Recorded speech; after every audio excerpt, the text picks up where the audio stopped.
दोस्तों स्वागत करते हैं आपका हमारे चैनल के अंदर। जैसा कि आप जानती हैं कि इंडिया गठबंधन और एनडीए गठबंधन भारत के अंदर लोकसभा चुनाव की तैयारी कर रहा है। लेकिन दोस्तों जैसा कि आप जानती हैं कि अभी जो तो सीट शेयरिंग का फार्मूला लगभग तय नहीं हुआ है, लेकिन कुछ चीज़ें निकल कर सामने आ रही है कि इन लोगों की जो तो मैं आपको बता दूं कि सीटें कन्फर्म हो चुकी है।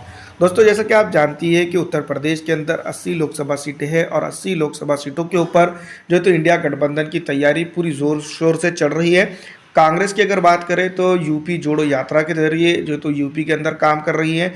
वहीं अगर बात करें तो अखिलेश सिंह यादव की तो पीडीए या के ज़रिए जो है तो वो यहाँ पर काम करते नज़र आ रहे हैं। वहीं अगर हम बात करें दोस्तों मैं आपको बता दूं जयंत चौधरी की, तो जयंत चौधरी भी अखिलेश सिंह यादव और कांग्रेस पार्टी के साथ में मिलकर इंडिया गठबंधन के ज़रिए से पूरी तरह से अपनी पार्टी को तैयारी में झोंक चुके हैं। दूसरी तरफ मैं आपको बता दूँ कि विपक्ष की अगर हम बात करें तो सीधी तौर पर जो है तो यहाँ पर एनडीए गठबंधन बनाम इंडिया गठबंधन होता हुआ नजर आ रहा है। एनडीए के अंदर भी कई जगहों पर जो है तो अपने अंदरूनी तौर पर जो है तो प्रत्याशी घोषित कर दिए गए हैं और वो पूरी तरह से जो है तो यहाँ पर चुनावी मैदान में आ चुके हैं और चुनावी तैयारियां जोरों शोर से शुरू कर चुके हैं।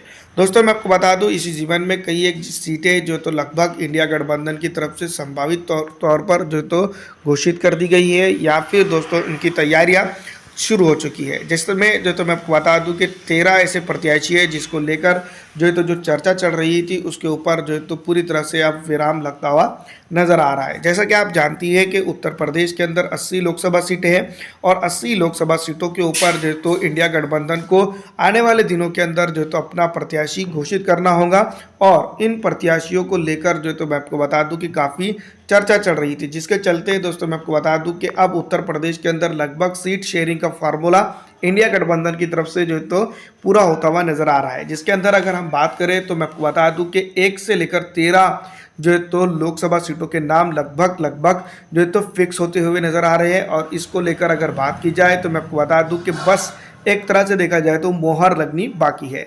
जिसके अंदर हम बात करेंगे दोस्तों जिस तरह से ये 13 सीटों की हम बात कर रहे हैं तो वो कौन से 13 सीटें हैं जो आने वाले लोकसभा चुनाव के अंदर चुनावी माहौल को गर्म करेंगे और कौन कितने पानी में है और कौन किस तरह से जीत दर्ज करेगा उत्तर प्रदेश से, उसके ऊपर हम जो है तो बात करेंगे। सबसे पहले मैं आपको बता दूं कि जिस तरह से मैं आपको बता दूं कि इसमें जो है तो 13 लोकसभा सीटें कौन सी हैं और कौन इसके ऊपर प्रत्याशी होगा, इस वीडियो के अंदर हम जो है तो विस्तार से चर्चा करेंगे। सबसे पहले मैं आपको बता दूं कि इस जिमन में आती है घोसी विधानसभा क्षेत्र। दूसरी तरफ मैं आपको बता दूं कि फारुखाबाद विधानसभा क्षेत्र, माफ कीजिएगा लोकसभा क्षेत्र, घोसी लोकसभा क्षेत्र, फारुखाबाद लोकसभा क्षेत्र, प्रतापगढ़ लोकसभा क्षेत्र, अंबेडकर नगर लोकसभा क्षेत्र, आजमगढ़ लोकसभा क्षेत्र, बदायूं लोकसभा क्षेत्र, मैनपुरी लोकसभा क्षेत्र, कानपुर लोकसभा क्षेत्र, अमेठी लोकसभा क्षेत्र, रायबरेली लोकसभा क्षेत्र, कन्नौज लोकसभा क्षेत्र, मोरादाबाद लोकसभा क्षेत्र और कौशाम्बी लोकसभा क्षेत्र। इस तरह से दोस्तों मैं आपको बता दूं कि इन 13 के 13 उम्मीदवारों के नाम इंडिया गठबंधन की तरफ से लगभग फाइनल हो चुके हैं और इसके ऊपर जो तो कौन चुनाव लड़ेगा और कितने ताकत से चुनाव लड़ेगा ये तो आने वाला वक्त ही बताएंगे। लेकिन फिलहाल अगर हम बात करें कि यहाँ पर कौन कौन किस किस जगह पर कैसे जो तो चुनाव लड़ेगा उसके ऊपर हम जो तो विस्तार से चर्चा करेंगे। तो आइए दोस्तों मैं आपको बता दूं घोसी से कौन जो तो इंडिया गठबंधन का प्रत्याशी रहेगा, जिसमें राजीव राय जो तो बताया जा रहा है कि ये इंडिया गठबंधन के घोसी लोकसभा क्षेत्र के प्रत्याशी रहेंगे। फारुखाबाद से अगर बात की जाए तो नवल किशोर शक्या दोस्तों मैं आपको बता दूं कि ये जो तो चुनावी मैदान में रहेंगे और इनकी चर्चा काफ़ी मजबूत बताई जा रही है।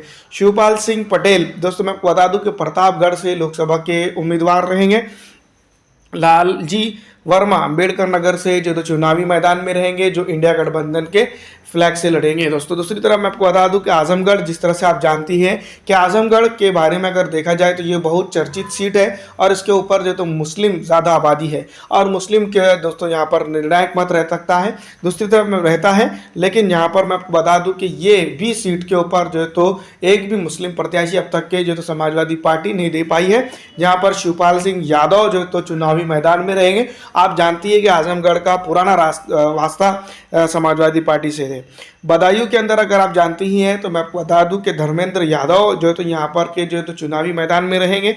दूसरी तरफ प्रियंका गांधी भी इस बार जो है तो कानपुर से अपना किस्मत आजमा सकती है, जहाँ पर जो है तो उनकी काफ़ी चर्चा चल रही है कि वो यहाँ पर चुनावी मैदान में रहेंगी। राहुल गांधी आमतौर पर अमेठी से ही लड़ते हैं, सोनिया गांधी रायबरेली से ही लड़ेंगी। अखिलेश सिंह यादव दोस्तों मैं आपको बता दूं कि मुस्लिम जो है तो बहुल क्षेत्र कन्नौज से ये चुनावी मैदान में है और यहाँ पर जो है तो वो जो है तो भारतीय जनता पार्टी के एनडीए उम्मीदवार को टक्कर देंगे।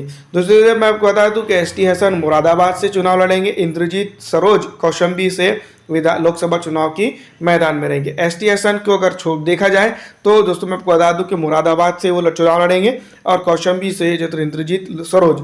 ऐसे मैं आपको बता दूं कि ऐसे इन 13 लोकसभा सीटों के अंदर तकरीबन 7 सीटें ऐसी है जहां पर जो है तो मुस्लिम बहुल क्षेत्र माने जाते हैं और समाजवादी पार्टी हो या इंडिया गठबंधन हो यहाँ पर से मुस्लिम प्रत्याशी खड़ा कर सकती थी और जो है तो लोकसभा के अंदर भेज सकती थी। लेकिन दोस्तों मैं आपको बता दूं कि फिर एक बार जो तो एक ऐसा चेहरा निकल कर सामने आ रहा है इंडिया गठबंधन का जो है तो मुस्लिम विरोधी लगता है। तो दोस्तों ये तमाम तर चीज़ें होते हुए नजर आ रही हैं। आपको कैसी लगी ये जी वीडियो हमें कमेंट करके ज़रूर बताएंगा। अगर इसमें दोस्तों कुछ फेरबदल होता है हम आपको ज़रूर आगाह करेंगे। फिलहाल दोस्तों इस वीडियो में इतना ही। अगर अच्छी लगती है तो उसको लाइक और ज़्यादा से ज़्यादा शेयर कर दीजिए।